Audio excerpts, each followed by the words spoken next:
Hello folks, back for the next one. Okay, on this episode, I'm going to be covering what's going on with San Antonio and its permitting. And a lot of people, a lot of flippers are getting stop work orders put on their door with citations, me included.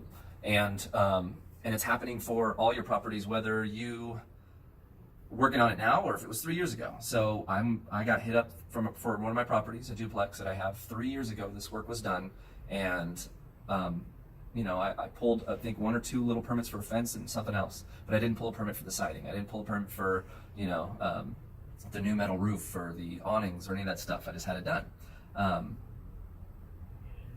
Shame on me, right? I mean, I want to go and do what's necessary, what's right, but this was 3 years ago. I was doing the entire street at the time. I had pulled permits on other properties. I didn't know that this one wasn't pulled. I just left it to the contractors and trusted the contractors. I know, right? Stupid shit.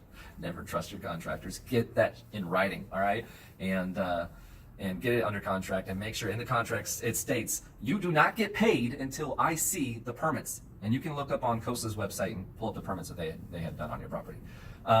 So anyway, lessons learned. But now, 3 years later, they're coming and putting these citations on my door saying that I'm going to have to pay for stuff that was done 3 freaking years ago, like the water heater and siding and all this stuff. And so, you know what? Whatever. I'll just pay it.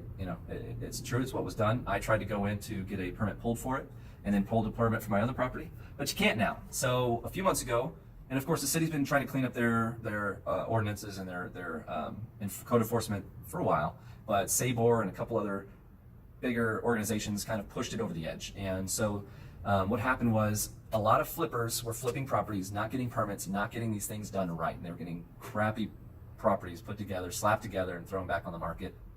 People would go and buyers would try to buy these properties, and the lenders would come out and say, no, we're not going to lend on this property because it got all these problems. Okay, not going to happen. And because of that, the realtor organization lost a lot of money. Okay, what does everything come down to?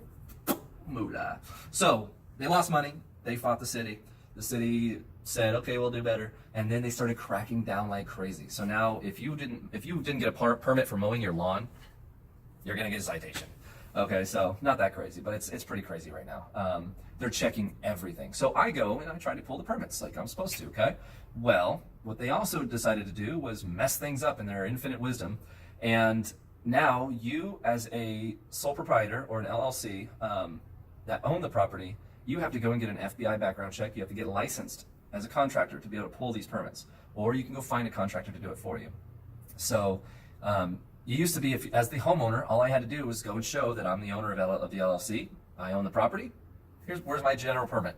And now you can't do that. So I don't have the time to be a licensed contractor or to go through the whole process of FBI background checks and all that stuff. So I just use my GCs to do it, or my contractors to do it. But still, at the end of the day, be prepared.